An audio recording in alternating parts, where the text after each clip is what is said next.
الشيطان الرجيم بسم الله الرحمن الرحيم يا أيها الذين آمنوا لا تأكلوا أموالكم بينكم بالباطل إلا أن تكون تجارة عن تراض منكم ولا تقتلوا أنفسكم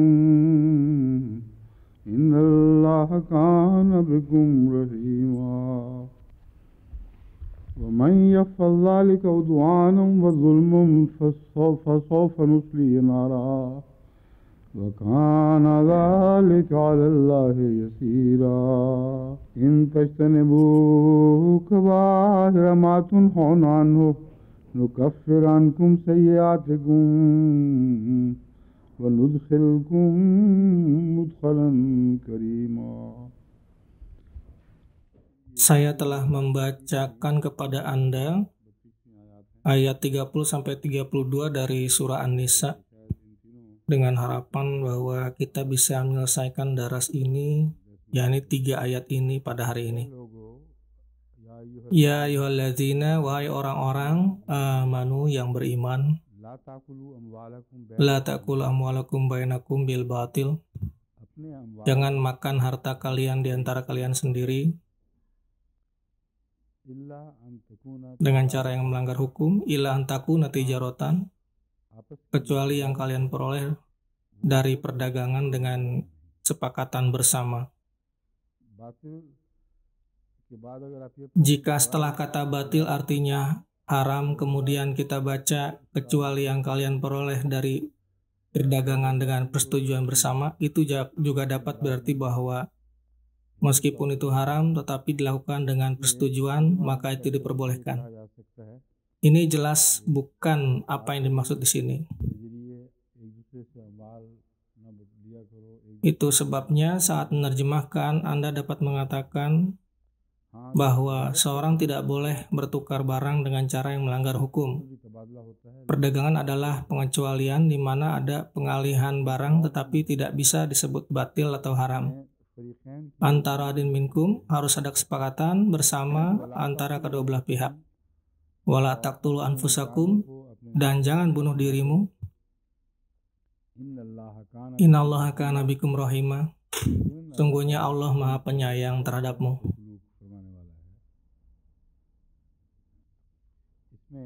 Kata pertama yang membutuhkan penjelasan adalah kata batil, yang telah dijelaskan oleh banyak waliullah dan ahli tafsir dan berbagai aspeknya. Batil adalah antonim dari kata hak. Hak mengacu pada kebenaran dan batil mengacu pada sesuatu yang salah.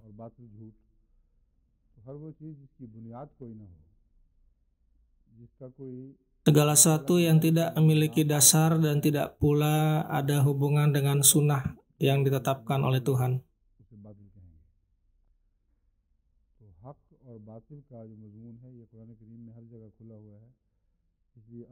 Melainkan hal-hal yang dibuat-buat disebut sebagai batil. Al-Quran telah secara terbuka menyebutkan objek atau subjek hak dan batil, dan arti utama dari batil adalah apa yang telah digunakan di sini. Dengan kata lain, setiap tindakan yang dilarang oleh Allah, dan jika Anda bertukar barang dengan cara ini, maka ini melanggar hukum alias haram. Batala yabtulu batlan wa butlanun fasada aw saqata hukmuhu wa zababa zara'an wa husnun.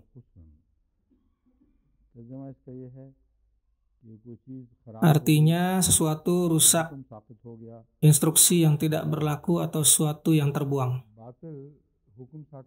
Batil dalam hal batalnya perintah berarti itu adalah masalah yudisial, bahwa jika ada kondisi yang tidak sah ditempatkan pada perniagaan yang sah, itu maka perniagaannya menjadi tidak sah atau tidak halal. Ini akan berubah dari kategori halal menjadi kategori haram. orang-orang yang menjalankan bisnis dengan bunga uang atau riba dan menyebutnya sebagai perdagangan, dan alih-alih mengikuti syarat perdagangan, mereka memperkenalkan kondisi tambahan yang membuat bisnis mereka berbasis bunga. Perdagangan semacam itu tidak sah dan tidak memiliki tempat dalam syariah atau hukum Islam. Itu sebabnya saya berulang kali menarik perhatian jemaat terhadap hal ini, bahwa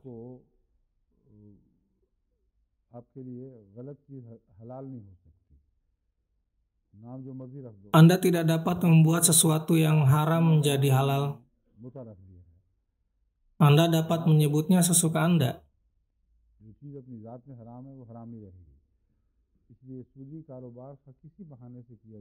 Ini mirip dengan kasus di mana orang Syiah menyebut zina menjadi mut'ah. Apa bedanya mengubah nama? Jika ada sesuatu yang melanggar hukum, itu akan tetap seperti itu pada hakikatnya. Oleh karena itu, alasan apapun yang digunakan seorang untuk menjalankan bisnis berbasis bunga, itu akan tetap menjadi bisnis berbasis bunga. Dalam arti sakota, jika mereka pergi ke dewan arbitrase, dewan tidak akan membenarkan perdagangan semacam itu, dan akan mengatakan bahwa Anda harus dapat terus berdagang dengan cara ini satu sama lain, tetapi tidak ada hak yang akan diberikan oleh jemaat di perdagangan yang melibatkan syarat-syarat yang melanggar hukum berdasarkan bunga. Ini adalah aspek mendasar sehubungan dengan urusan sehari-hari saat ini. Bahkan di pemerintahan Pakistan, untuk memisahkan bisnis basis bunga dari perbankan, beberapa persyaratan yang berkaitan dengan keuntungan telah ditempatkan, di mana dikatakan bahwa hal ini bukan uang, atau itu bukan uang diberikan melalui bunga, melainkan diberikan sebagai keuntungan. Atau dengan kata lain, bank memberikan keuntungan mereka kepada nasabah. Meskipun faktanya keuntungan yang bank mendapatkan itu berasal dari bunga. Oleh karena itu, jika kondisinya berbasis bunga, apapun sebutannya itu ya tetap batil atau haram hukumnya.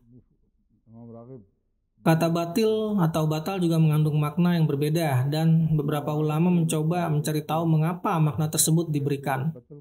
Batalun jalilun, yakni orang pemberani yang tak tertandingi. Kata batal di sini digunakan untuk orang tersebut, untuk orang yang luar biasa berani dan tidak kenal takut. Kemungkinan besar Imam Razi yang mengatakan ini, atau Imam Ragib, ini adalah satu di antara keduanya, yakni Imam Ragib.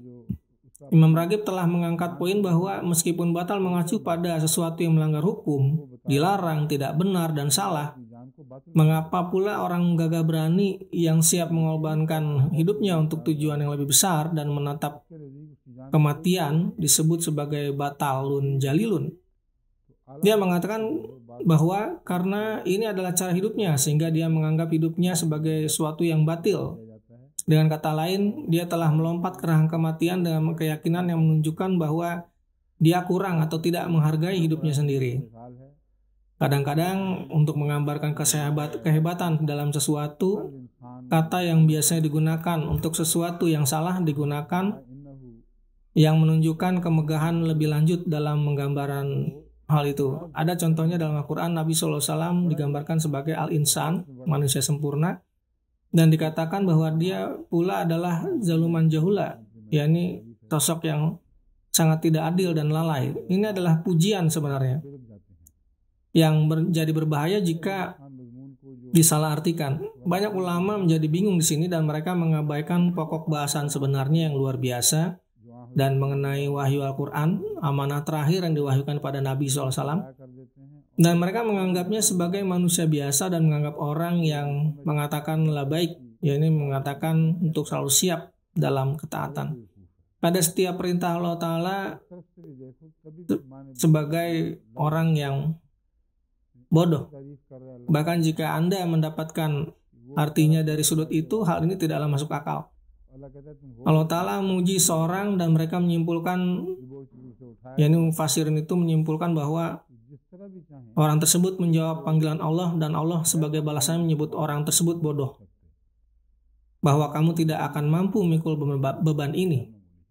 Apapun yang mereka lakukan, mereka tidak dapat menghindari dari menggunakan kata-kata yang unik ini. Cara penggunaan kata zaluman jahula sangatlah luar biasa. Terjemahan terbesarnya telah diberikan oleh Hazrat Masih Maud Salam. Keagungan yang tinggi ditunjukkan dengan penggunaan kata batal. Beliau menyatakan bahwa kata zaluman mengacu pada orang yang mampu berlaku tidak adil terhadap dirinya sendiri. Orang yang dapat memikul amanah yang tidak dapat dipikul oleh orang lain. Begitu pula langit atau bumi, gunung-gunung tidak memiliki kekuatan untuk memikulnya. Sedangkan Nabi SAW melangkah maju dan memikul beban tersebut. Oleh karena itu, semakin besar beban yang dipikul seorang, semakin dia tidak adil terhadap dirinya sendiri. Di sini maknanya sebagai pujian, yakni orang yang telah melewati batas berlaku tidak adil untuk dirinya sendiri demi Allah. Tidak ada contoh seperti itu di tempat lain. Kata jahul yang digunakan dalam puisi Arab mengacu pada orang yang tidak peduli pada ajalnya. Banyak penyair Arab bangga dengan menyebut diri mereka jahul dan mengatakan bahwa jangan mendekati kami karena kami sangat jahil. Artinya jika kami terlibat dalam pertempuran, kami tidak akan peduli dengan konsekuensi apapun dan kami akan membalas dengan sengit dan tidak peduli jika kami mati dalam membalas. Oleh karena itu, kata jahul dengan demikian mengacu pada orang yang tidak memperdulikan akibat dari penderitaan yang mungkin dialaminya sebagai akibat dari tanggung jawab yang telah dia lakukan. Makna batal di mata Imam Raghib mirip dengan ini, yaitu secara harfiah berarti sesuatu yang dibenci atau batil, tetapi dalam konteks ini maknanya adalah kemegahan. Orang yang layak dipuji dan sangat berani disebut sebagai batal. Makna leksikal yang disebutkan dalam Mafurudat sebagaimana telah saya kemukakan sebelumnya, batala zamuhu. Dikatakan ketika seseorang dibunuh dan tidak ada balas dendam atau pembalasan atas darahnya, pembunuhnya juga tidak tertangkap, dan juga tidak ada orang yang dapat dimintai pertanggungjawaban, sehingga darah yang telah tertumpah menjadi terbuang sia-sia.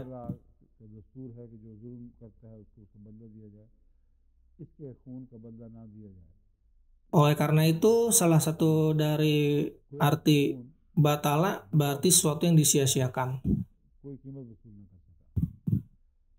Tidak ada manfaat yang diperoleh darinya, tidak ada kompensasi yang diterima, dan sebagaimana norma bahwa seseorang dituntut atas kejahatan, tidak ada kompensasi yang diberikan untuk tertumpahnya darah atau terbunuhnya orang tersebut.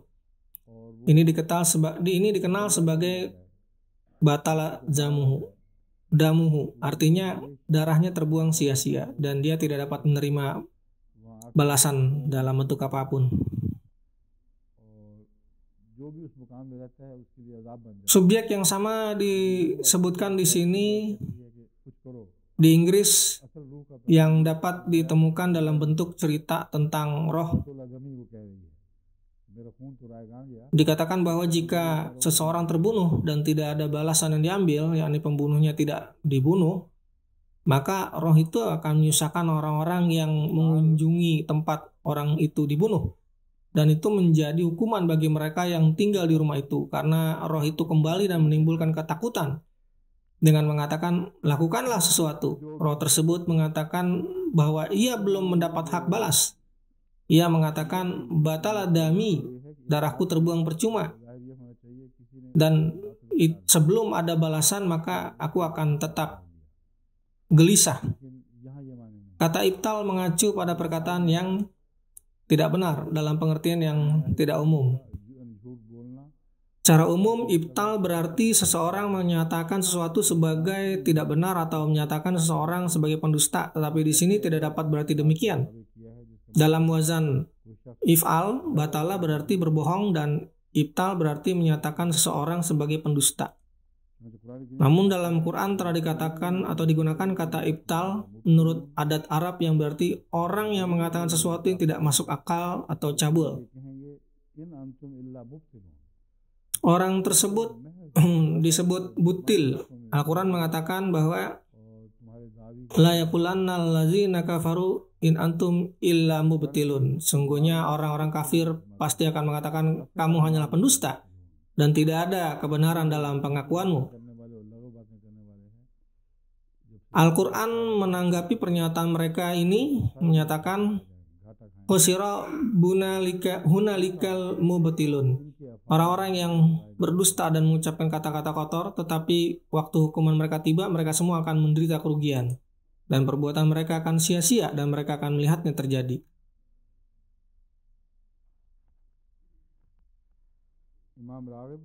Ada sedikit perbedaan penjelasan yang saya berikan dengan penjelasan Imam Raghib mengenai arti kata batal.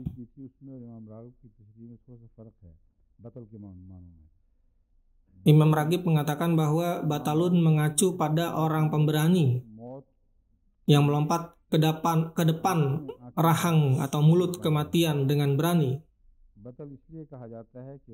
Disebut batal karena seolah-olah darahnya terbuang sia-sia. Apa yang saya nyatakan berbeda dengan pengertian ini. Menurut pendapat saya, ini juga benar. Tapi bukan berarti bahwa darahnya seakan terbuang percuma bagi orang yang melihat. Meskipun faktanya banyak orang yang berani dianggap sebagai syahid dan orang-orang seperti itu menjadi pahlawan nasional yang hebat. Oleh karena itu mengatakan bahwa darahnya terbuang sia-sia bagi mereka yang menyaksikannya, hal itu tidaklah benar. Darah seorang syahid tidaklah percuma. Dia menganggap hidupnya sendiri tidak penting dibandingkan dengan tujuan yang lebih besar dan mengorbankannya tanpa memperdulikannya. Inilah makna batal damuhu. Batal adamuhu, sehubungan dengan keberaniannya yang tidak menghargai nyawanya sendiri. Dalam pandangan Imam Razi, batil mengacu pada setiap perbuatan yang bertentangan dengan syariah. Tetapi kita dapat melihat dari cara Quran mengaplikasikan kata ini bahwa penggunaannya di sini artinya ini sangat luas. Ini tidak bisa dibatasi hanya menjadi sesuatu yang bertentangan dengan syariat.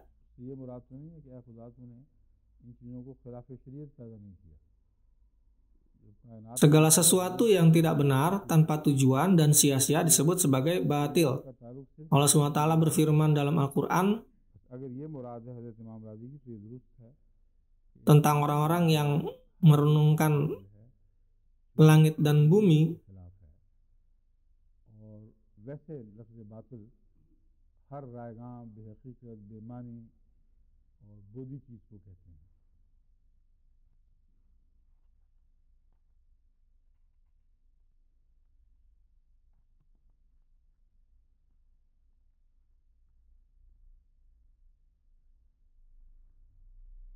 अब ये एक और माने तारीफ की गई है और उसके बाद फिर कुरान करीम पर हमला भी कर दिया गया है. Allah Ta'ala berfirman dalam Al-Quran tentang orang-orang yang merenungkan langit dan bumi. Rabbana ma khalaqta hadza batila.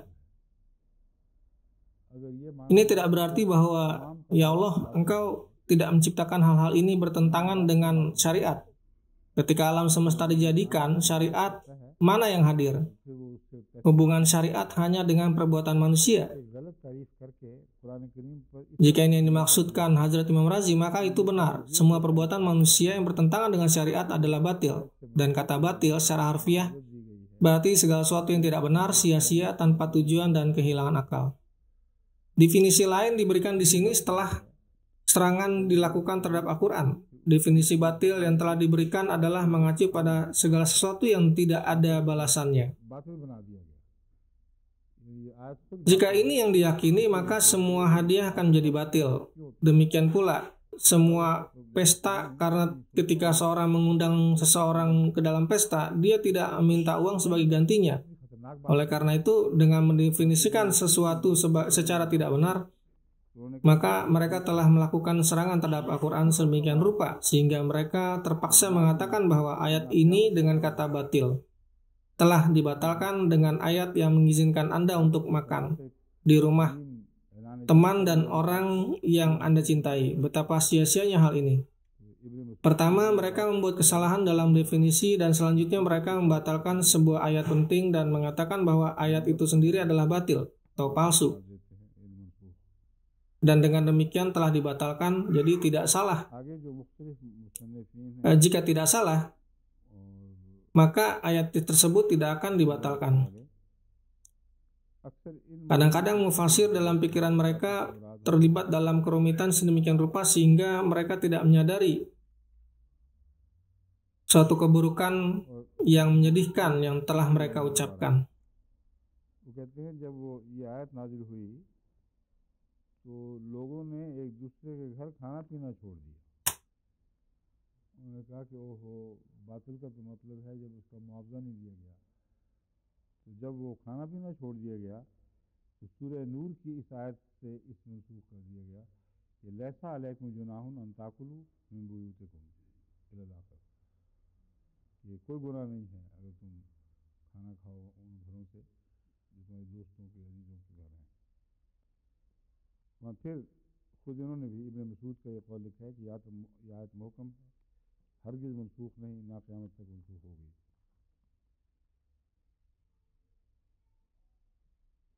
ला ताकुलू अम्वालकुम बैनकुम बिल बातिल, और इसकी तशरीहात में मुख्तलिफ किस्म की। Ketika Ibnu Mas'ud mendengar hal ini dari orang-orang, dia mengatakan bahwa ini benar-benar suatu kebohongan. Ayat yang tegas atau muhkamat seperti itu tidak dapat dibatalkan dan tidak akan dibatalkan sampai hari kebangkitan atau hari penghakiman. Ini sepenuhnya benar dan tidak mungkin membatalkan ayat yang begitu agung yang menentang kepalsuan. Ibnu Mas'ud menyadari hal ini dan pada waktunya mengutuk dengan keras mereka yang menganggap ayat tersebut telah dibatalkan atau dimansuhkan. Berbagai penulis dan mufasir lainnya sepakat tentang makna batil yang mengacu pada setiap tindakan yang bertentangan dengan syariat. Mereka juga mengangkat masalah pembatalan dan mengatakan bahwa ketika ayat ini diturunkan, orang-orang berhenti pergi ke rumah orang lain untuk makan dan mengatakan bahwa batil mengacu pada sesuatu yang tidak dikompensasikan, dan karena itu ketika mereka tidak makan di rumah orang lain itu dibatalkan dengan ayat dalam surat An-Nur bahwa Laisa alaikum junahun antakulu fi buyutikum. Tidak ada salahnya jika Anda makan di rumah orang terdekat dan teman Anda. Dia sendiri di situ telah menulis pernyataan Ibnu Mas'ud bahwa ayat ini adalah muhkamat, tegas dalam arti, dan tidak akan dibatalkan dan tidak akan sampai hari kiamat atau hari kebangkitan itu akan dibatalkan. La ta'kulu amwalukum bainakum bil batil. Banyak penjelasan telah diberikan mengenai penafsiran ayat ini. Allamah Abu Ali At-Tabrasi menulis dalam Majma'ul Bayan bahwa ketika Allah yang Maha Kuasa melarang menikahi wanita dengan cara yang haram, Dia juga melarang makan harta benda secara tidak sah. Tapi ini bukan satu-satunya hubungan dengan ayat-ayat sebelumnya. Bahkan Al-Quran dengan jelas menasihati wanita agar tidak makan harta mereka secara salah dan juga tidak adil terhadap mereka. Pokok bahasan ini telah disinggung mengenai pernikahan. Seseorang yang merampas mahar seseorang setelah memberikannya atau mencoba untuk mengambil kembali hadiah dan hal-hal lain yang telah diberikannya, mengajukan keberatan palsu. Ini semua hal yang telah disebutkan. Untuk membawa masalah-masalah ini ke muka dan menjelaskannya lebih lanjut adalah persyaratan yang alami. Ini berkaitan dengan harta benda dan bukan perkawinan. Saya telah berbicara mengenai masalah harta benda yang berkaitan dengan perkawinan dan selanjutnya akan dijelaskan di sini. Setiap kali Anda berpindah dari satu pokok bahasan ke pokok bahasan lainnya, Anda tidak membatasinya pada pokok bahasan awal. Dengan kata lain, pokok bahasan ini tidak disebutkan hanya untuk wanita, melainkan disebutkan sehubungan dengan segala sesuatu. Jika sebagian orang berpikir tentang memakan harta adalah makan dari rumah mereka, telah dijelaskan bahwa bukan itu maksudnya. Ini adalah ungkapan umum di sebagian besar bahasa dan saya rasa tidak ada orang yang akan salah mengartikannya dengan makan secara fisik dari harta mereka. Ketika seseorang merebut atau menggenggam suatu itu disebut sebagai melahap. Selain itu, mereka telah terlibat dalam diskusi tentang apa yang sebenarnya arti batil dalam kaitannya dengan harta.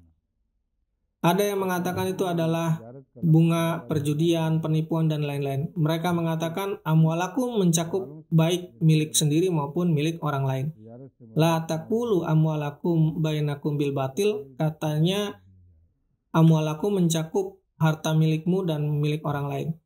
Alama Abu Abdullah Al-Qurtubi menjelaskan kata tijarat menyatakan bahwa makna harfiahnya adalah melakukan pertukaran atau perniagaan. Kata ajar juga berasal dari ini yang merupakan apa yang Allah Ta'ala berikan sebagai imbalan, yakni ajrun, atas perbuatan baik, sebagaimana dia telah menyatakan bahwa hai orang-orang yang beriman, aku akan menunjukkan kepada kalian sebuah perniagaan yang menyelamatkan kalian dari hukuman yang pedih. Dan juga di ayat lain, orang yang mengharapkan perniagaan yang tidak akan pernah merugi. Dan juga di ayat lain,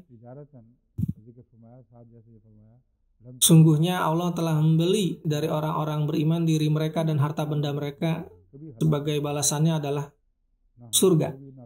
Kata tijarat yang banyak digunakan dalam Al-Quran diambil dari referensi ini, bahwa itu berarti perniagaan. Dengan kata lain, setiap tindakan yang Anda terima sebagai balasannya, tetapi dia telah mengabaikan aspek keuntungan. Tijarat adalah sesuatu yang hanya dilakukan ketika kedua belah pihak mencari keuntungan. Itulah sebabnya keuntungan yang satu tidak berarti kerugian yang lain dan sebaliknya. Jika seseorang membuat kesalahan dalam keputusan, itu adalah masalah yang lain sama sekali. Jika yang satu mengalami kerugian dan yang lain untung dalam perdagangan sehari-hari, semua perdagangan dunia akan hancur dan masyarakat tidak akan makmur. Itulah sebabnya mencari keuntungan juga merupakan bagian yang tak terpisahkan dari kata tijarat. Dimanapun Al-Quran menggunakan kata tijaratun, juga menggunakan kata-kata seperti lantabur, bahwa itu adalah perdagangan yang tidak akan pernah rugi atau membuat seorang rugi. Oleh karena itu, setiap perdagangan yang menguntungkan itu disebut tijarat yang sukses, dan mencari keuntungan adalah bagian tak terpisahkan dari kata tijarat. Jika tidak ada pembedaan, orang bodoh akan mengatakan bahwa bunga pun adalah perdagangan, yakni riba pun adalah perdagangan yang menguntungkan, dan itulah sebabnya Al-Quran melarang bunga atau riba dan memperbolehkan perdagangan, dan menyebutkan dan menjelaskan keberatan akan hal ini. Saya telah menjelaskan solusi untuknya secara terperinci sebelum ini, tetapi akan saya sebutkan lagi secara singkat bahwa dalam keseluruhan ayat kata antarodin minkum, yang berarti dengan kesepakatan bersama, jelas membuktikan bahwa tijarat mengacu pada perdagangan di mana tidak ada paksaan atau kewajiban. Itu dilakukan dengan persetujuan bersama. Ketika seseorang pergi ke bank untuk membayar bunga, dia tidak menyukai perasaan bahwa jika dia tidak memiliki cukup uang, dia akan dikenakan biaya tambahan. Di sisi lain, ketika seorang pedagang melakukan bisnis, tidak ada kemungkinan ketidaksenangan atau pertengkaran antara kedua belah pihak. Sesederhana bayar sejumlah barang yang diambil. Jika dia tidak dipaksa dalam berdagang, yakni dia berdagang secara sukarela, hati seorang tidak menjadi tercemar atau tidak menjadi ada keberatan dalam hal apapun. Baik pembeli maupun penjual menjadi bahagia. Tetapi jika ada penipuan, pertengkaran, dan masalah pasti muncul. Kata antarodin minkum telah meniadakan arti penipuan. Untuk menyatakan masalah perdagangan setelah menyebutkan kata batil, memberitahu kita bahwa setelah sesuatu yang batil atau haram, jika ada aspeknya yang masuk ke dalam perdagangan apapun, maka perdagangan itu tidak bisa disebut sebagai tijarat. Oleh karena itu, pengertian tijarat adalah setiap perdagangan yang terjadi pertukaran barang, itu benar-benar dapat disebut tijarat ketika pertama tidak ada aspek batil, tidak ada unsur haram, dan kedua ada kesepakatan bersama antara kedua belah pihak, dan tidak ada aspek Tidak ada aspek paksaan atau kewajiban. Dari aspek ini, Tuhan Yang Maha Esa telah memperingatkan kita tentang berbagai gangguan ekonomi. Ini adalah definisi yang luar biasa. Definisi yang tidak dapat diberikan oleh orang lain. Sempurna dalam maknanya dan komprehensif dalam definisinya. Kartel yang dibuat di mana perusahaan memonopoli dan mengambil bisnis kecil lainnya. Sebagai akibat dari kartel ini, mereka dapat memperoleh keuntungan sebanyak yang mereka suka karena orang terpaksa, karena mereka tidak dapat membeli di tempat lain dengan harga yang lebih murah dari harga kartel. Dan dengan demikian, di pasar jadi tidak ada pilihan lain. Oleh karena itu, beberapa ulama mengatakan bahwa Anda dapat memperoleh keuntungan sebanyak yang Anda inginkan dalam perdagangan, dan itu tidak dilarang. Tetapi, kata antarodin yang disebutkan dalam Al-Quran telah menyatakan poin yang sangat mendalam mengenai kecenderungan manusia. Itu menyatakan bahwa perdagangan adalah ketika kedua belah pihak kembali atau selesai dari transaksi itu dengan rasa bahagia dan puas. Jika seseorang membeli gandum dengan harga mahal dari penjual biji-bijian selama ada kelaparan yang melanda, seseorang dapat mengatakan bahwa itu dilakukan atas persetujuan bersama. Jika dia tidak senang dengan itu, mengapa dia bayar dengan harga mahal untuk gandum itu? Mereka tidak mempertimbangkan ke dalam materi pelajaran tentang atau materi diskusi ini tentang tarodin minkum, antarodin minkum. Bagaimana mungkin orang membeli gandum itu, membalas dengan caci maki pada penjual dan menjadi marah karena penjual mendapatkan lebih dari harga yang seharusnya dia terima.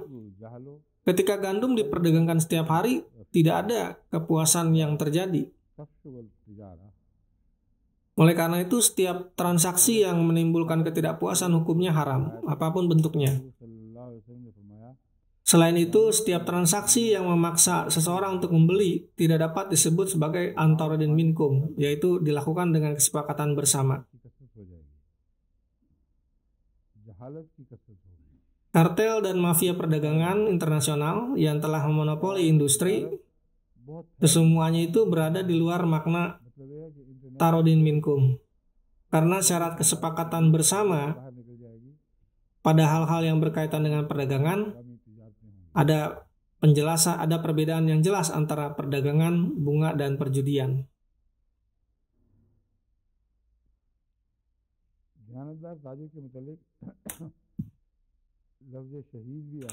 Ada sebuah hadis di mana Nabi SAW menyatakan bahwa Hazrat Amr bin Taghlib meriwayatkan Nabi SAW menyebutkan tanda-tanda dari kiamat, menyatakan bahwa pada saat itu kekayaan akan mengalir seperti sungai.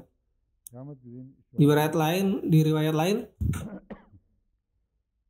dikatakan bahwa akan ada banyak kekayaan, kebodohan akan merajalela, pemberontakan akan terjadi, dan perdagangan akan menyebar luas. Perdagangan internasional dengan kata lain akan meluas ke luar negara, dan perdagangan antar negara akan terjadi secara besar-besaran. Kata syahid juga digunakan untuk pedagang yang jujur karena statusnya yang dipandang Allah dengan kehormatan. Hazrat Ibnu Umar radhiyallahu anhu meriwayatkan bahwa Nabi SAW menyatakan seorang pedagang muslim yang benar dan jujur akan bersama para syuhada pada hari penghakiman. Bagaimana seorang syahid terkait dengan pokok bahasan ini? Bagaimana perdagangan dikaitkan dengan syahid? Bisakah seseorang dari sisi ini memberitahu saya? Hal ini adalah karena di mana seseorang dapat memperoleh lebih banyak kekayaan melalui penipuan dan ketidakjujuran. Alih-alih berbuat begitu, dia malah memilih untuk tidak melakukannya dan berjualan dengan cara yang jujur. Berarti dia telah membuat usahanya jadi rugi dan mengorbankan keuntungan yang bisa saja dia peroleh. Ketika seseorang berkorban untuk tujuan yang lebih besar, maka dia disebut sebagai syahid.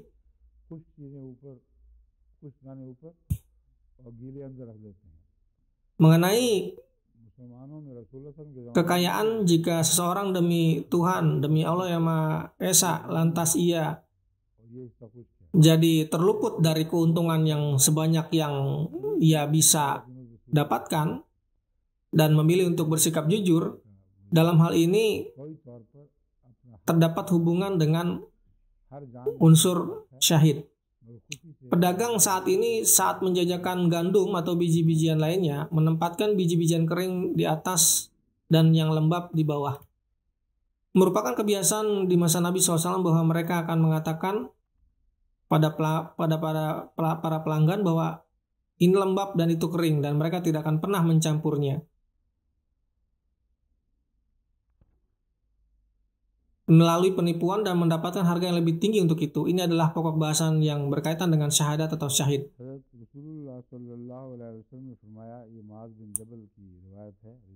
Untuk rela mengorbankan hak Anda, seseorang memiliki hak atas hidupnya. Tetapi jika seorang mengorbankan hidupnya dengan rela dan bahagia, itu dikenal sebagai syahid. Hazrat Mu'az bin Jabal radhiyallahu anhu meriwayatkan bahwa Nabi SAW menyatakan bahwa metode mencari penghidupan yang paling murni adalah para pedagang yang tidak curang selama melakukan perdagangan, tidak mengingkari janji mereka, dan ketika mereka menjual sesuatu mereka tidak melebih-lebihkan, yakni terlalu membesar-besarkan produk mereka. Ketika sesuatu yang tidak menguntungkan mereka dikatakan, mereka tidak mengelak, dan ketika sesuatu dikatakan dan itu menguntungkan mereka, mereka tidak mengubahnya menjadi suatu masalah. Kita dapat menguraikan kata-kata yang sebenarnya bahwa ketika sesuatu yang tidak menguntungkan mereka dikatakan, mereka tidak berkelit, dan ketika itu menguntungkan mereka tidak menjadikannya sebagai sarana untuk menyusahkan orang lain. Dengan kata lain, mereka siap mengorbankan haknya mereka sendiri tetapi tidak bersedia merampas hak orang lain. Dengan kata lain, mereka berkorban untuk masalah mereka sendiri dan tidak keras dalam urusan dengan orang lain. Mengenai kata tijarat, tentang kata antarodin minkum, berbagai ulama berbeda pendapat mengenai tafsir berbagai hadis. Dinyatakan dalam sebuah hadis bahwa penjual dan pembeli sampai keduanya berpisah, mereka memiliki pilihan untuk membatalkan transaksi, kecuali perdagangan di mana kondisi pilihan ini diatur.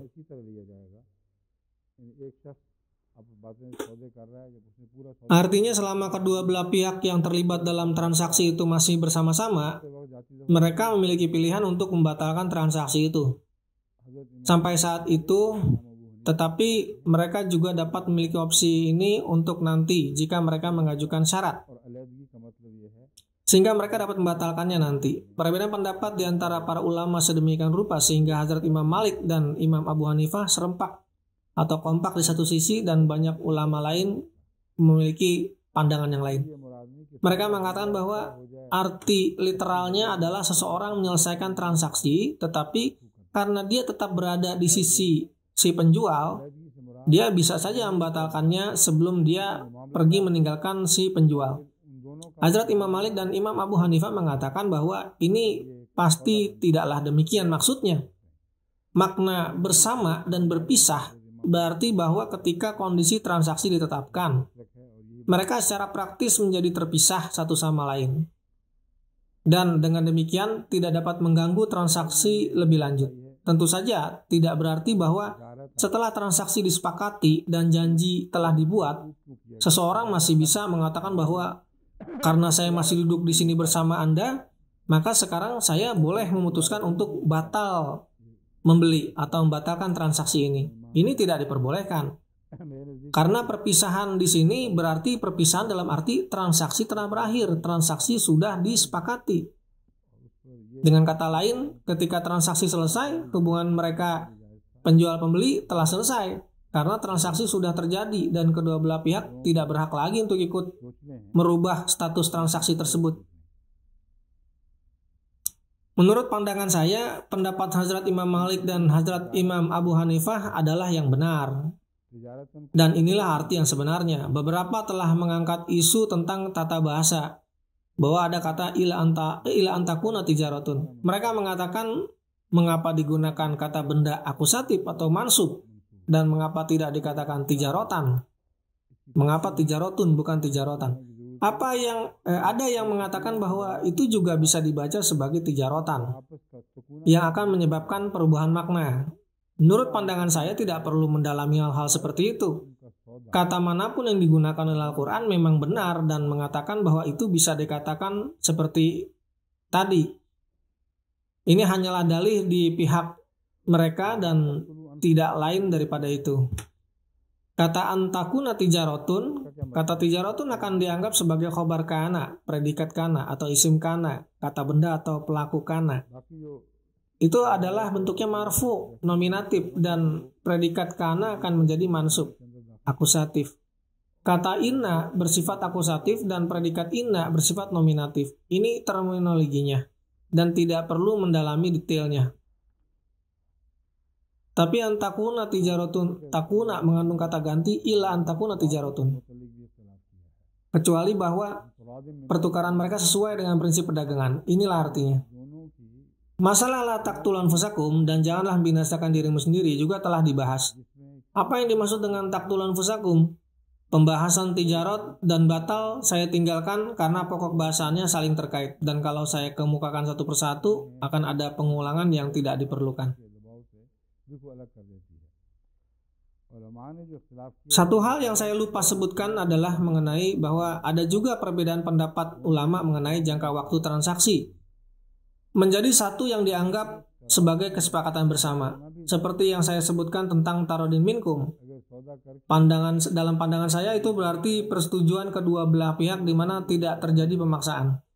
Ini adalah definisi yang berlaku untuk semua transaksi perdagangan dan bedakan dirinya dari bunga, pemaksaan dan bentuk bisnis lainnya. Perbedaan yang disebutkan oleh para ulama adalah bahwa setelah transaksi berhasil dilakukan maka akan menjadi keuntungan bagi kedua belah pihak jika keduanya telah pergi. Ini setelah mereka berpisah maka transaksi sudah berhasil dan sudah diperoleh keuntungan. Mereka mengatakan bahwa untuk menjadikannya saling menguntungkan mereka harus berpisah dulu. Jika setelah transaksi orang tersebut pergi, mereka mengatakan bahwa barulah transaksi tersebut dianggap saling menguntungkan. Dalam pandangan saya ini adalah perpanjangan masalah yang tidak penting. Subjek kesepakatan bersama itu sendiri merupakan pokok bahasan penting di mana semua hal yang telah saya sebutkan sebelumnya masuk. Mereka juga menyebutkan sudut pandang Imam Malik dan Imam Abu Hanifah. Mereka juga mengatakan bahwa Imam Syafi'i, Imam Zauri, Imam Auzi, Imam Uyainah dan Ishaq dan lain-lain telah mengadopsi gagasan bahwa sampai kedua belah pihak berada bersama-sama di tempat transaksi, meskipun transaksi sudah selesai terjadi, mereka memiliki hak untuk membatalkan transaksi tersebut.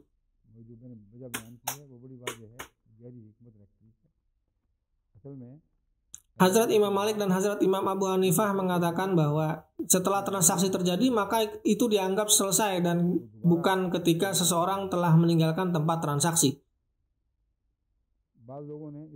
Transaksi juga dianggap selesai ketika janji lisan telah dibuat. Tidak perlu sampai menunggu berpisah untuk menyelesaikan transaksi. Setelah janji ini dibuat tidak ada pilihan untuk pembatalan. Yang menulis ini adalah pengikut Imam Syafi'i. Alih-alih menulis apa yang sebenarnya dia katakan, dia mengatakan bahwa dia memberikan tanggapan untuk membela doktrinnya yang tidak berfaedah.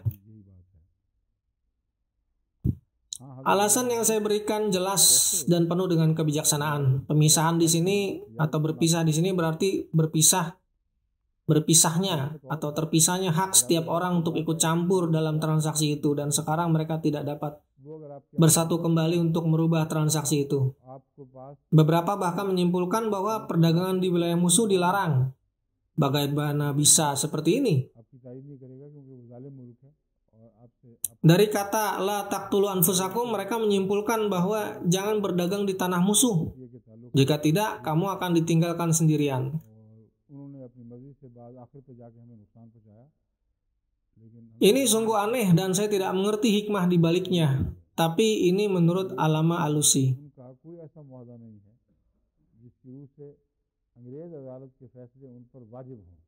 Hazrat Imam Malik tidak menyetujui perdagangan di negara orang-orang yang Anda perangi. Ada hikmah dalam hal ini. Negara yang sedang berperang berarti orang-orang yang Anda lawan dalam peperangan. Jika mereka menyita barang-barang Anda tidak memiliki sarana untuk merebutnya kembali. Dan hukum tidak akan mendukung Anda karena mereka adalah bangsa yang kejam dan musuh Anda. Kami memiliki beberapa kesepakatan dagang sehubungan dengan MTA dengan pihak Rusia. Dan pada akhirnya mereka merugikan kita dan kita mencari konsultasi hukum. Dan para advokat itu mengatakan tidak ada yang dapat dilakukan karena tidak ada kontrak dagang antara Rusia dan Inggris yang melaluinya keputusan dibuat oleh Inggris sehingga dapat mengikat Rusia, kecuali jika perdagangan mereka terbukti dilakukan di Inggris atau transaksi dilakukan di Inggris. Tetapi jika Anda melakukan perdagangan atau bertransaksi di negara Anda sendiri, maka Anda tidak memiliki kekuatan hukum apapun. Ini adalah kerugian kecil bagi kita, tetapi pada akhirnya Tuhan Yang Maha Esa menyelesaikannya karena begitu kami berhenti mengejar pihak Rusia itu, tiba-tiba mereka dengan sendirinya merasa menyesal dan mengembalikan barang-barang kita. Saya beritahu Anda bahwa inilah perbedaannya. Tempat peperangan menandakan perbedaan hukum. Jadi maksud berniaga di tempat musuh di sini adalah maksudnya berniaga di tempat yang memiliki perbedaan hukum atau tidak menguntungkan secara hukum. Yang terbatas pada permusuhan karena sebelumnya ada permusuhan antara Inggris dan Rusia dan oleh karena itu undang-undang ini belum diubah. Undang-undang yang dibuat bersama pada saat persahabatan itu belum dibuat undang-undangnya. Bunuh diri juga diturunkan atau direferensikan dari kata la taqtulu anfusakum. Hazrat Masih Maud Salam juga menyimpulkan satu definisi sebagai bunuh diri, la taqtulu anfusakum, janganlah bunuh diri. Lalu ada hadis bahwa surga diharamkan bagi orang yang bunuh diri. Pertanyaannya adalah apa yang dimaksud dengan bunuh diri di sini? Salah satu makna bunuh diri adalah ketika seorang menusuk dirinya sendiri atau lompat dari ketinggian atau minum racun. Pada ayat ini maknanya adalah bunuh diri nasional. Jadi ayat ini maksudnya adalah bunuh diri nasional. Ini adalah pokok bahasan yang akan saya lanjutkan sekarang sehingga dapat menyelesaikan pembahasan tentang para ulama sesudahnya.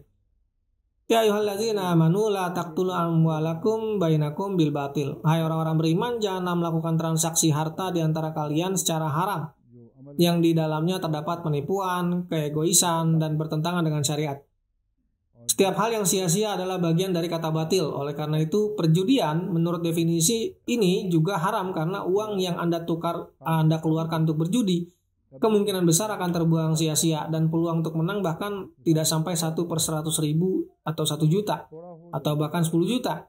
Sedangkan orang lain sebanding dengan apa yang dia belanjakan memenangkan jumlah yang jauh lebih besar jika dilakukan secara tidak sah.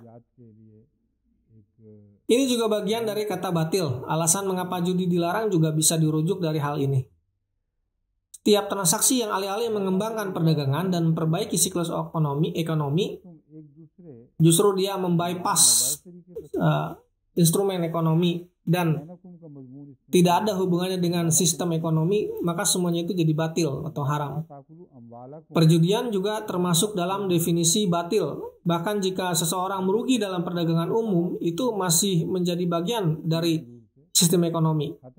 Jadi walaupun kita berjualan tapi kemudian rugi, tapi masih jadi bagian dari sistem ekonomi dan membuat perekonomian tetap berputar. Tidak masalah kecil atau besar, tetapi semua perdagangan, baik yang kecil sekalipun, itu menjadi jaminan bagi perekonomian sehari-hari suatu negara, bahwa perekonomian negara tersebut akan maju dengan baik. La taqtulu amwalakum bainakum bil batil, jangan makan harta sesamamu secara tidak sah.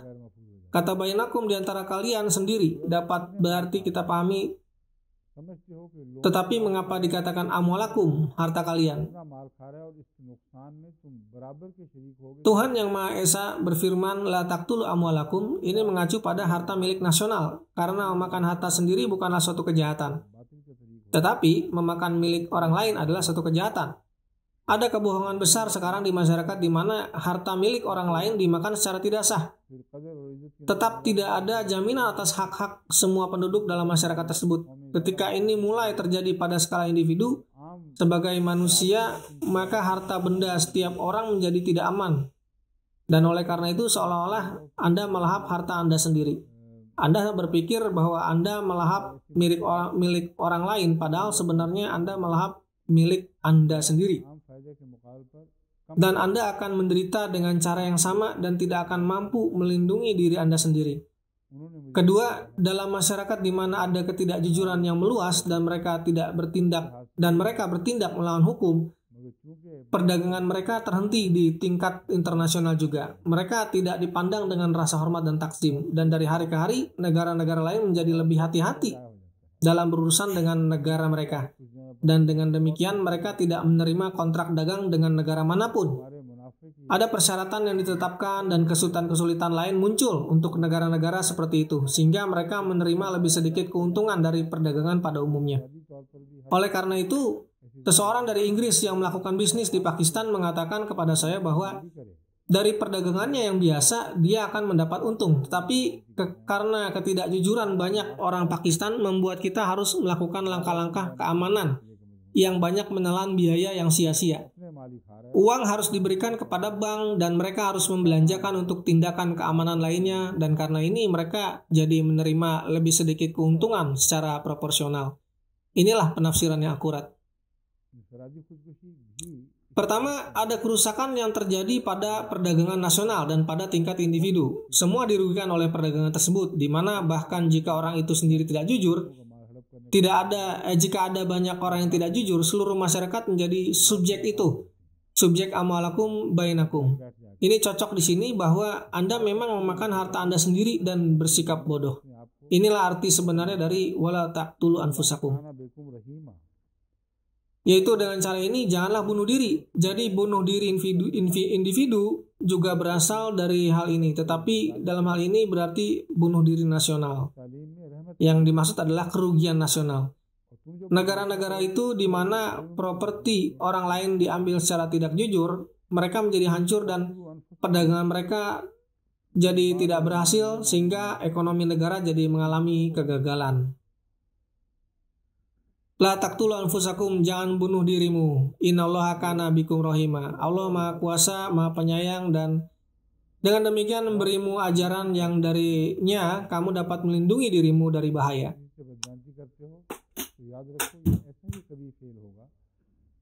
Ada rahmat dalam ajaran ini yang diberikan Tuhan Yang Maha Esa, dan jika Anda melakukan penipuan, Anda akan menderita. Taqtulu anfusakum, beberapa ulama telah menyimpulkan dari ini yang berarti jangan membunuh satu sama lain. Ini bisa menjadi salah satu maknanya, tetapi itu tidak berlaku pada saat ini. Kecuali jika kita mengambilnya secara kiasan, bahwa ketika Anda tidak jujur dengan seseorang, ingatlah bahwa itu seolah-olah Anda telah membunuh mereka. Pada kenyataannya, merampas hak ekonomi seseorang melalui ketidakjujuran adalah dosa yang setara dengan membunuh mereka. Makna ini dapat ditarik darinya, tetapi tentu saja tidak berarti jangan saling membunuh secara harfiah. Ada ayat-ayat lain tentang larangan pembunuhan semacam itu menurut contoh yang tepat dan jelas dalam hal ini. उस बात को करेगा। कौन सी बात है, इस पर आगे बैठे रहेंगे। उद्वानुन व जुल्मन, ज्यादती करते हुए और जुल्म की राह से। Di sini sistem ekonomi sedang dibahas dan oleh karena itu kita harus menerapkan makna yang sesuai. Lanjut ke ayat 31. Nuslihi naro. इसमें जो उद्वान और जुल्म और Nuslihi ke naro, kami akan membuangnya ke dalam api. Wa kana zalika 'ala yasira, dan itu mudah bagi Allah. कहते हैं दरअसल अदा अलैह जुल्म करने को कहते हैं। अदा अलैह अदवन व उदूवन व उदवानन, Pertama-tama saya akan menyebutkan secara singkat pembahasan mengenai kata udwan, zulm, nuslihi, dan yasir. Menurut para ulama,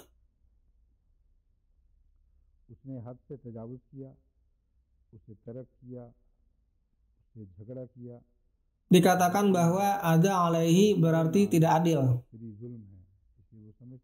Ada alaihi adun wa udwan wa udwanun. Zalamahu, dia berlaku kejam. Adal amro wa anil amri jawazuhu wa tarakahu, dia melampaui batas, ditinggalkan, berselisih, menjadi musuh.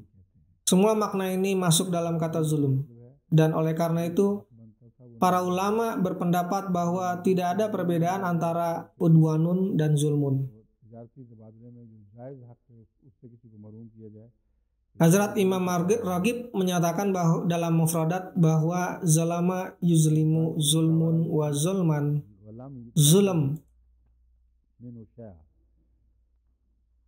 Zulm juga mengacu pada memberi seseorang kurang dari haknya.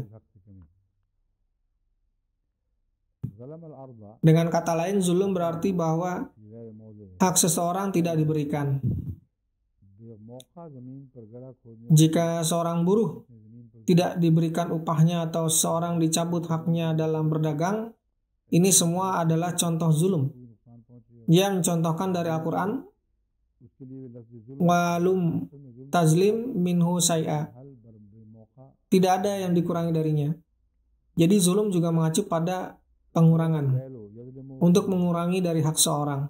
Zalamal arda harafaha fi ghair maudiha maudi hafriha. Menggali lubang keluar dari tempatnya berarti melakukan zulm di bumi.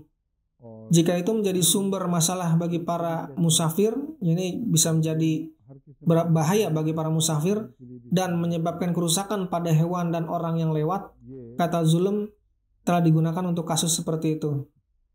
Zulm mengacu pada sesuatu yang tidak pantas, tidak pada tempatnya, dan tidak diperbolehkan.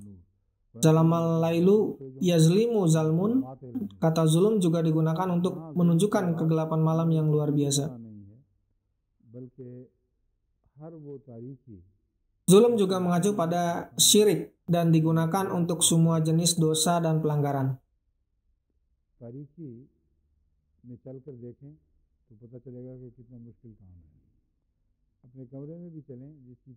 Allah SWT berfirman dalam Al-Quran, yukhrijuhum minaz-zulumati ilan nur. Dan di sini kata zulm tidak mengacu pada dosa yang berkaitan dengan syariat, melainkan setiap jenis kegelapan yang menyebabkan manusia tidak mampu menjaga kesejahteraannya. Jika Anda berjalan dalam kegelapan, Anda akan melihat betapa sulitnya itu. Bahkan jika Anda berjalan di kamar Anda, di mana Anda menyadari hal-hal yang ada di sekitar Anda, bahkan ada orang yang menabrak sesuatu atau membenturkan kepalanya. Zulm mengacu pada kegelapan yang menyebabkan manusia kehilangan kesejahteraannya dan menjadi tidak mampu menjaganya.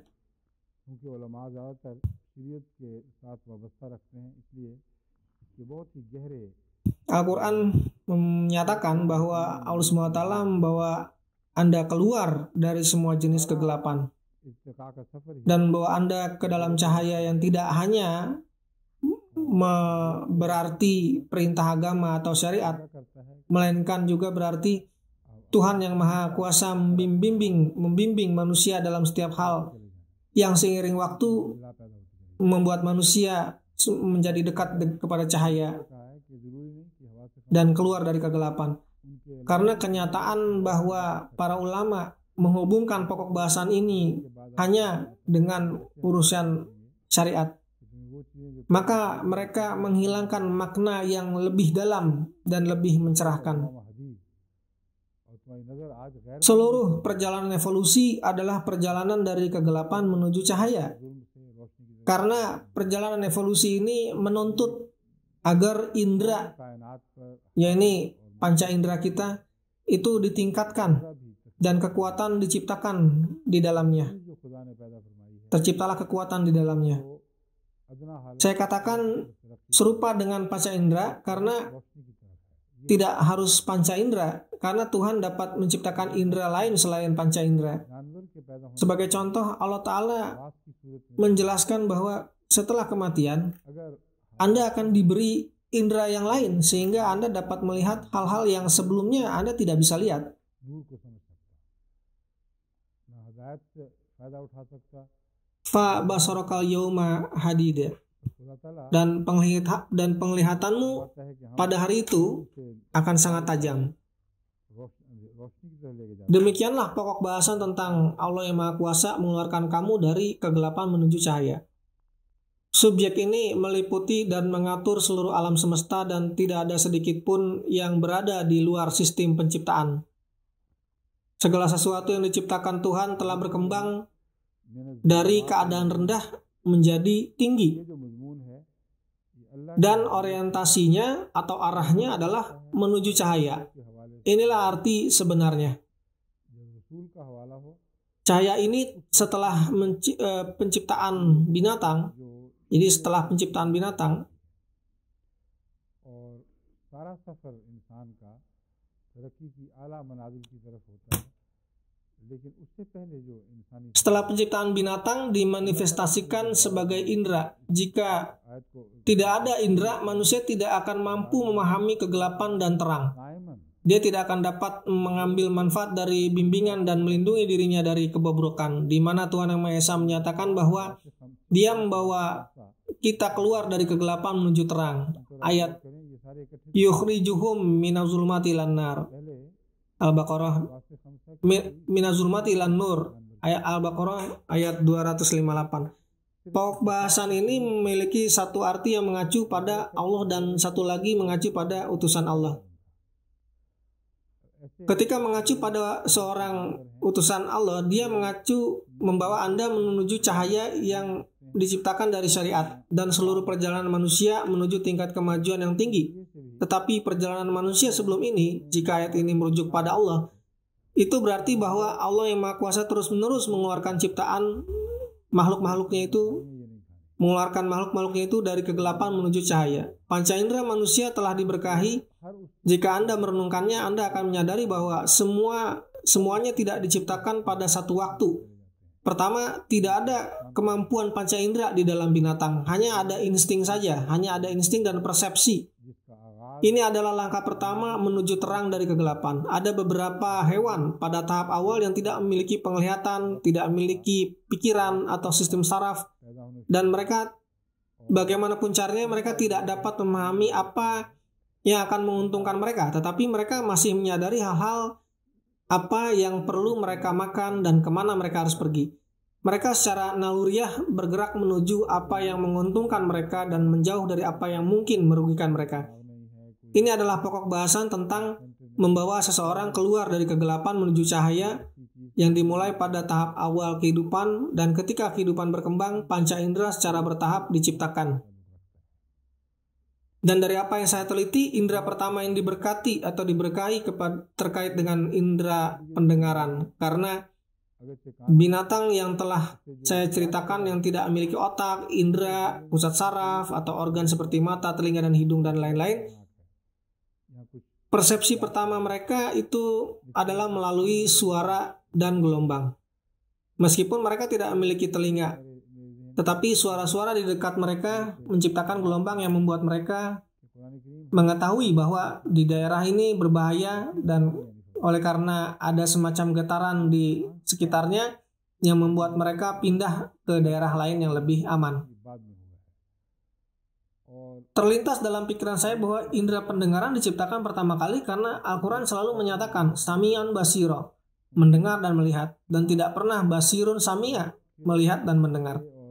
Mata menuntut kemajuan lebih lanjut dalam evolusi, dan dengan demikian उनके देखने से बहुत diciptakan lebih kemudian. और देखने का ताल्लुक इतनी Penelitian ilmiah yang telah saya temui membuktikan bahwa सही हाल binatang-binatang itu mendapat manfaat dari suara dan gelombang jauh बनना sebelum mereka mampu melihat.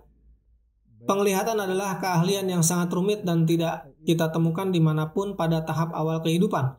Untuk penciptaan mata secara bersamaan, bahkan jika itu sangat rendah, menunjukkan tingkat kecerdasan yang maju. Karena penglihatan tidak dapat diciptakan hanya dengan memiliki bola mata. Dan penciptaan bola mata itu sendiri sangat sulit, sehingga tidak dapat terwujud secara kebetulan. Karena ada banyak hal yang saling berhubungan dalam bentuk bagian-bagian yang harus dibuat secara bersamaan satu sama lain. Jika tidak, maka tidak dapat berfungsi.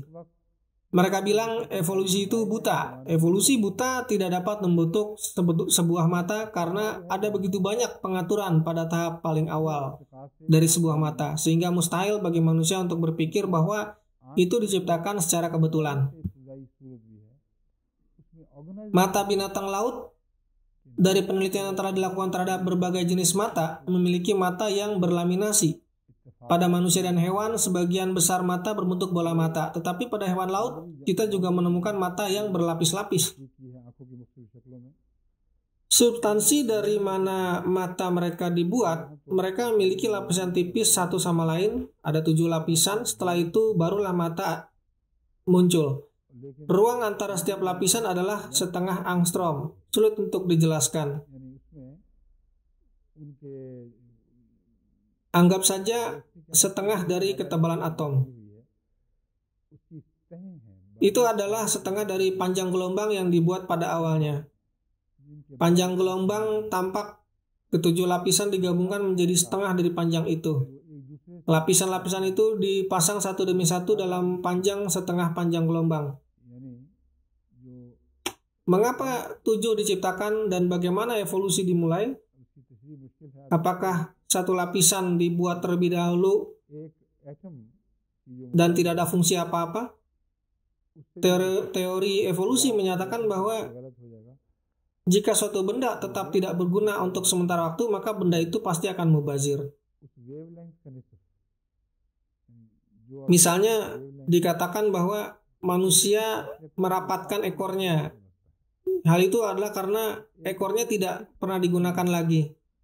Maka lama-kelamaan akan menghilang. Sama seperti dengan usus buntu, karena tidak digunakan, dipisahkan dan tetap tidak memiliki tujuan meskipun sebenarnya bukan tanpa tujuan. Ini adalah pokok bahasannya. Lapisan pertama yang dibuat sendiri, apa yang dilakukannya sendiri, itu tidak punya tujuan, karena hewan tidak dapat melihat apapun hanya dengan satu lapisan itu. Bagaimana lapisan kedua dibuat dalam setengah angstrom, dan kemudian lapisan ketiga dan keempat, dan seterusnya. Kemudian ketika lapisan ketujuh dibuat, mirip dengan lensa kamera atau bola mata, cahaya menembus di area yang tepat, di mana secara kebetulan terdapat saraf yang telah berkembang dan mengirimkan tindakan melihat ke otak. Setelah mencapai otak, mereka mengkomunikasikan semua yang terjadi di luar. Di sini saya berbicara tentang susunan mata biasa yang menurut mereka relatif lebih rendah dalam proses evolusi.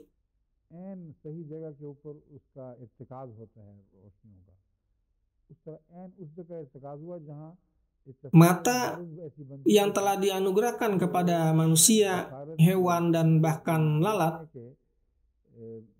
memiliki pengaturan menakjubkan yang jauh lebih maju daripada teknologi terbaru seperti kamera.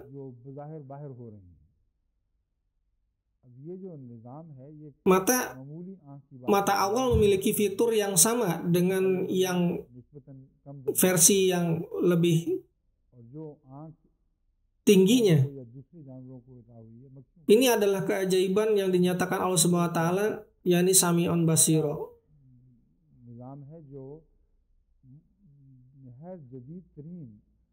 Dan ini adalah pokok bahasan atau makna pokok bahasan dari ayat membawa manusia keluar dari kegelapan menuju cahaya. yakni pertama, kami memberi manusia kemampuan mendengar, dan melalui pendengaran dia menjadi sadar akan lingkungannya. Jika tidak ada pendengaran, maka makhluk tidak akan menyadari di mana mereka berada dan tidak akan menyadari lingkungannya seperti apa. Pengenalan terhadap suatu tindakan selain tindakan diri sendiri itu pertama kali bisa dilakukan karena adanya getaran, karena mampu merasakan getaran.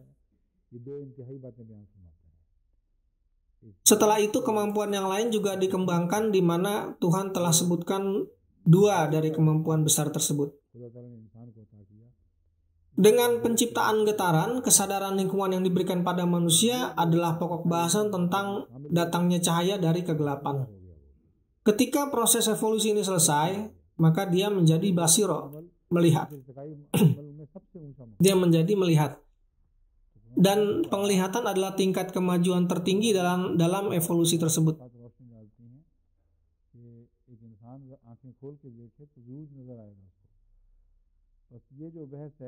Ayat-ayat Al-Quran menjelaskan secara komprehensif pokok bahasannya sendiri sehingga jika seseorang melihat dengan mata terbuka, dia pasti akan memahaminya. Pembahasan bahwa Allah membawa manusia kepada cahaya dari kegelapan, jika dibatasi hanya pada masalah-masalah syariat saja, maka ini tidaklah benar karena kehebatan ciptaan Tuhan akan menjadi terluput atau tersembunyi.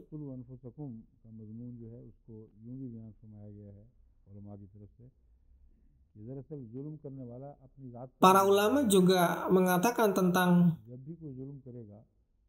la taqtulu anfusakum, bahwa orang yang melakukan zulm atau kezaliman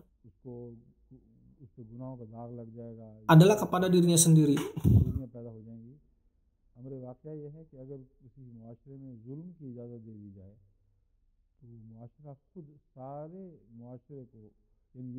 Setiap kali seseorang tidak adil terhadap orang lain, dia menyebabkan kerugian pada dirinya sendiri sampai batas yang sama.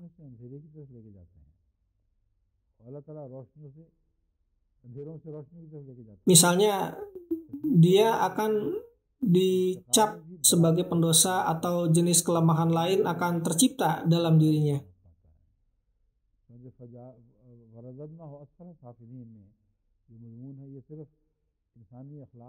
Faktanya adalah bahwa jika ketidakadilan menjadi diperbolehkan dalam suatu masyarakat, kebiasaan ketidakadilan ini akan memenuhi seluruh masyarakat dengan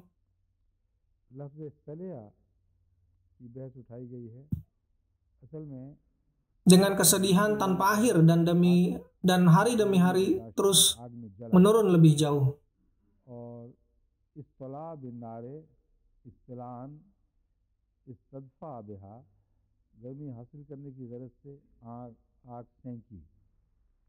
Itulah sebabnya Allah SWT berfirman bahwa setan mengeluarkan seseorang dari cahaya menuju kegelapan, dan Allah SWT mengeluarkan seseorang dari kegelapan menuju terang atau cahaya. Proses ini berlaku sama dalam evolusi dan juga dalam dunia spiritual, kerohanian. Pokok bahasan waradatnahu asfala safilin, jika dia berlaku zalim, kami turunkan dia sebagai yang paling rendah dari yang paling rendah. Tidak hanya dalam kaitannya dengan akhlak atau iman manusia, melainkan juga menandakan kembalinya hewan secara nyata ke derajat yang lebih rendah. Maksudnya kembalinya manusia turun kembali ke derajat hewan atau yang lebih rendah. Kata solia juga pernah dibahas.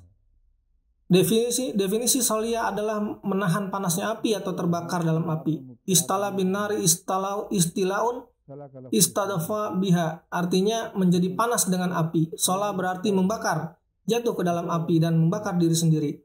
Istilah berarti mencari kehangatan dari api dan juga berarti menghangatkan diri di depan api. Asliyahu berarti masuk dan tidak membakar. Anda harus mengingat perbedaan ini. Aslahu di mana disebutkan dalam Al-Quran tentang neraka berarti adkhalahu iyaha, yang berarti dia membuatnya masuk ke dalamnya. Aslahun nar mengacu pada melemparkan seorang ke dalam api, dan karena api menyala, makna salah menjadi bagian dari kata tersebut. Dalam terminologi Al-Quran, kata asla digunakan untuk melemparkan sesuatu ke dalam api. Kata sola juga digunakan untuk menyiksa seseorang melalui hukuman spiritual. Misalnya, sola lisaidi nasobalahu sarika. Jika dipasang jaring untuk berburu, dikatakan juga bahwa untuk syed, permainan dipasang salak jaring. Jika hewan ditangkap dan setelah itu dimasak, maka menggunakan kata sola. Dalam hal ini adalah hal yang terbaik.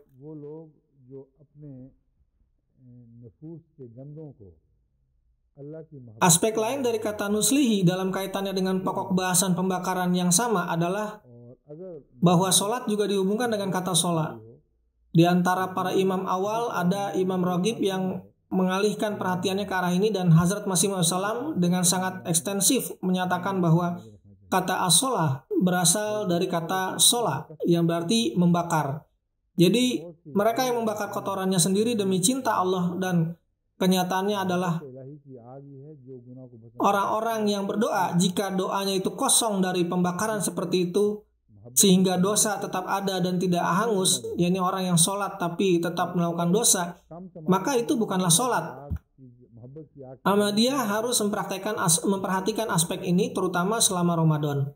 Hazrat Masih Maud Salam telah menyebutkan hal ini berkali-kali dan telah mengaitkan pokok bahasan yang sangat halus dan mendalam dengannya, bahwa hanya api cinta kepada Tuhan yang dapat membakar dosa menjadi abu dan tidak ada yang lain.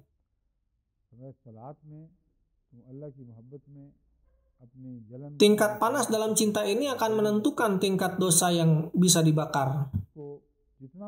Jika panasnya rendah, dengan kata lain, jika panas api cinta kepada Allah dianggap kurang, dosa yang lebih kecil bisa terbakar, tetapi dosa yang besar yang membutuhkan suhu lebih tinggi untuk terbakar, itu tidak akan terbakar atau terhapus.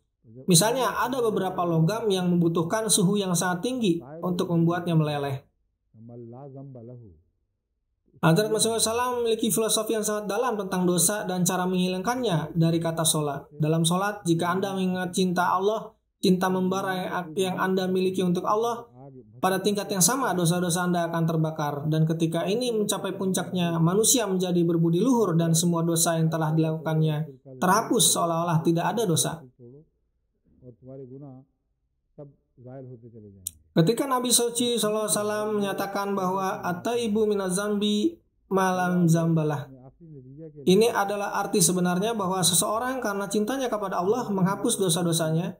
Dosa-dosa itu menjadi tidak ada karena api membakarnya menjadi debu. Seolah-olah orang itu tidak pernah berbuat dosa. Oleh karena itu, tidak berarti bertobat hari ini kemudian berbuat dosa lagi besok dan melakukannya seperti itu berulang-ulang.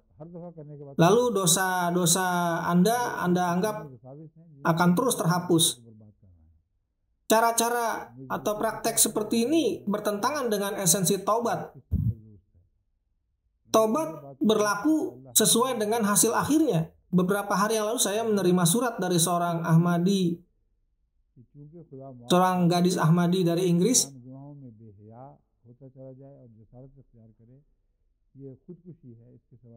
Dia berkata bahwa dia memiliki seorang teman warga Inggris yang mengatakan, jika Anda bertobat, semua dosa Anda akan dihapus. Dan Allah Maha Kuasa. Dia Tuhan yang Maha Pengasih. Dan dengan demikian, lakukan saja apa yang kamu inginkan. Setelah kamu melakukan sesuatu, barulah bertobat. Ini adalah bisikan setan yang melaluinya mereka menghancurkan masyarakat. Dia bertanya kepada saya, sejauh mana pernyataan ini benar? Saya menjawab bahwa memang benar bahwa Allah dapat mengampuni dosa apapun. Tetapi menjadi tidak tahu malu dan tidak takut dalam berbuat dosa dengan niat bahwa ia akan diampuni Allah, ini sama saja bunuh diri. Orang seperti itu pasti akan hancur. Itulah mengapa hanya ada satu obat, yaitu kamu benar-benar memutuskan hubunganmu dengan temanmu itu. Jangan duduk di dekatnya. Dan akhiri persahabatanmu dengannya. Jika tidak, orang itu akan menghancurkanmu. Ini juga merupakan filosofi yang diciptakan oleh kesalahpahaman tentang masalah pertobatan. Pada pokok bahasan yang sama, ada seorang ulama, kemungkinan besar adalah Qurtubi, yang mengajukan pertanyaan bahwa tidak ada muslim yang bisa masuk neraka. Itu tidak mungkin. Apa alasannya di balik ini? Dia mengatakan bahwa tidak termasuk dosa besar, dan tentang dosa-dosa kecil, Al-Quran menyatakan untuk tidak khawatir tentang itu. Anda akan diampuni untuk dosa kecil, dan sehubungan dengan dosa-dosa besar, Nabi SAW akan menjadi wasilah atas nama Anda, yakni Anda akan menjadi perantara. Sekarang dosa apa yang tersisa? Jika dosa kecil diampuni di kehidupan ini dan dosa besar diampuni di kehidupan berikutnya, hasilnya semua dosa menjadi diperbolehkan. Bahkan jika Anda melakukan kezaliman besar, yang paling besar, yang dianggap sebagai dosa besar yang tidak ada yang lebih besar dari itu, maka Anda tetap saja pasti akan diampuni. Syirik juga merupakan dosa besar.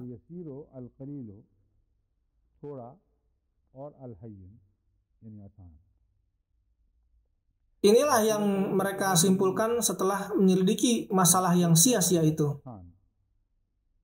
Ketika seorang muslim melakukan syirik, itu bisa terang-terangan atau terselubung, dan itu semua adalah dosa besar. Bahkan dosa besar dan bahkan dasar dosa adalah syirik. Jika seseorang memperumit materi pelajaran dengan memutarbalikan kata-kata, semua materi pelajaran jadi sia-sia dan dibatalkan. Saya terus mengingat bahwa kita sedang mendiskusikan kata batil, dan kata-kata itu membatalkan semua kebajikan. Terus meniadakan setiap kebajikan Al-Quran, tuntutan besar ciptaan Allah yang berkaitan dengan kebenaran. Dia tidak menciptakan apapun kecuali hak.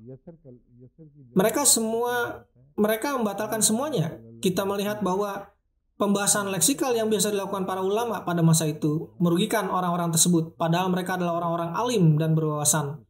Jika saya tidak percaya bahwa siapapun yang memberikan fatwa ini tidak akan takut berbuat dosa, dia pasti akan melindungi dirinya sendiri. Tetapi karena mereka telah terlibat dalam diskusi, mereka pindah dari satu diskusi leksikal ke diskusi leksikal lainnya.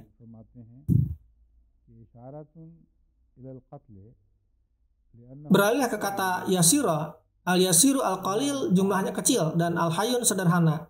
Satu arti dari dia menyesal adalah jumlah kecil dan yang lainnya mudah. Yasira rajulu yasilu yaslun, dia menjadi lembut dan patuh. Lana, dia menjadi lembut, dan wal qada, dia memakai kendali, dan dengan demikian menjadi patuh. Aisar rajulu sarazazgina, berarti dia menjadi kaya. Ini adalah terjemahan yang diberikan oleh Imam Malik. Alama Abdullah Al-Qurtubi mengatakan bahwa Allah SWT berfirman, wa kana zalika 'ala Allah yasira, berarti menjadi kaya atau menjadi sesuatu yang begitu mudah sehingga remeh. Sekarang pertanyaannya adalah apa yang dirujuk oleh kata ganti zalika? Perkara ini mudah bagi Allah. Dalam hal ini Allama Razi mengatakan isratun ila qatli li'annahu aqrabu madhkurun, yang di sini mengacu pada pembunuhan karena merupakan pokok bahasan terdekat yang telah dibahas sebelumnya. Ayat sebelumnya adalah wala taqtul anfusakum innallaha kana bikum rahima. Dalam pandangan Imam Razi, setiap jenis qatl bukanlah dosa, dan itulah sebabnya Al-Quran telah menjelaskan masalah ini, dan zalika mengacu pada qatl dan udwanun, tidak diperbolehkan dan salah. Ia mengatakan bahwa wala taqtul anfusakum, jangan bunuh dirimu kecuali waman yaf'al zalika udwanan wa zulman fasawfa nuslihi nar. Terlepas dari kedua cara tersebut yang dianggap diperbolehkan oleh perintah dalam syariat, jenis pembunuhan tersebut merupakan pengecualian. Dia telah memberikan arti ini dengan menghubungkannya dengan pokok bahasan ini. Beberapa mengatakan bahwa semua perintah yang disebutkan sebelumnya termasuk dalam waman yaf'al zalika udwanan wa zulman, dan bahwa semua jenis dosa besar atau kecil termasuk dalam pengertian zulmun dan udwan. Dan mereka adalah orang-orang yang akan kami buang ke dalam api. Dan ini mudah bagi Allah yang Maha Kuasa. Berkenaan dengan mudahnya, beberapa ulama memperingatkan bahwa ini tidak boleh dikaitkan dengan Allah dengan cara yang sama seperti yang biasa kita gunakan.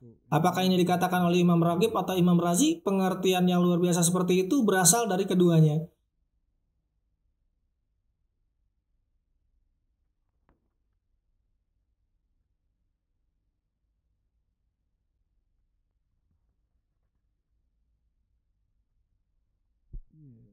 Sepertinya Imam Razi tidak mengatakan demikian. Kemungkinan besar ada orang lain yang mengangkat masalah ini, tapi ini adalah masalah yang penting. Orang tersebut mengatakan bahwa apabila kita mengatakan bahwa sesuatu itu mudah bagi Allah, maka dapat menimbulkan keraguan bahwa berarti ada hal-hal yang lain yang mungkin sulit bagi Tuhan. Padahal jika mempertimbangkan kekuatan Tuhan yang sempurna, tidak ada yang sulit baginya.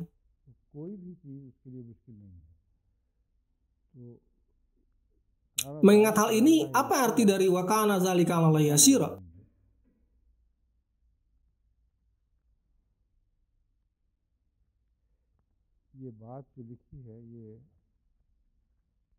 Imam Razi telah menulis mengenai pokok bahasan ini. वो कहते हैं नामुमकिनात अल्लाह की कुदरत के सामने एक जैसे हैं। जिसको हम नामुमकिन समझते हैं वो खुदा के नज़दीक नामुमकिन नहीं है, वो हर चीज़ कर सकता है। लिहाजा ये हरगिज़ नहीं कहना चाहिए कि बाज़ अफ़ाल असीर हैं, बाज़ अफ़ाल उस पर बाज़ दूसरे अफ़ाल की निस्बत आसान है, बल्कि ये खिताब हमारे आम फहम मुहावरे के मुताबिक है। जैसे फरमाया हुआ अहवनो अलैहि, यहाँ तहदीद में मुबालगा मुराद है, यानी कोई उससे भाग नहीं सकता। बड़ा अच्छा नुक्ता है जो हज़रत इमाम राज़ी ने बयान फरमाया। मुराद है कि जब अल्लाह ताला कहता है कि मुझ पर ये बात आसान है, तो मुराद ये है कि तुम ये ना समझना कि किसी तरह भी तुम इससे बच निकलोगे। यानी तुम जो चाहो तरीके इख्तियार कर लो, नामुमकिन है कि तुम खुदा की पकड़ से बच सको, क्योंकि तुम्हें पकड़ना और तुम्हें घेरे में लेना अल्लाह ताला के लिए बिल्कुल आसान है। यानी मुश्किल के मुकाबले पर आसान नहीं, बल्कि गुनाह करने वाले को मुतनब्बे करने के लिए ये बताया गया है। जैसे इंसानी मुहावरे में कहते हैं उसके लिए कुछ भी मुश्किल नहीं। तुम ये ना समझना कि अल्लाह को तुम्हें पकड़ने में कुछ दिक्कत पेश आएगी, उसके लिए हर चीज़ आसान है, इसलिए ये भी आसान है, ये माने हैं। Oleh karena itu, ada hadis yang menyatakan bahwa seseorang setelah kematiannya disarankan agar tubuhku dibakar menjadi abu-abuku harus dihamburkan di angin kencang di mana-mana. Dan dengan demikian, aku dilindungi dari hukuman Tuhan. Allah mengumpulkan abu dan menghadirkannya kembali di akhirat.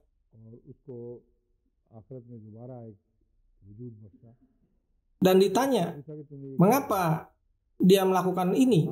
Jadi mudah itu menandakan tidak ada yang bisa menyelamatkan diri dari azab Allah.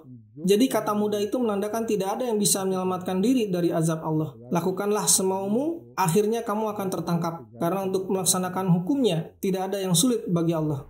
Assalamualaikum.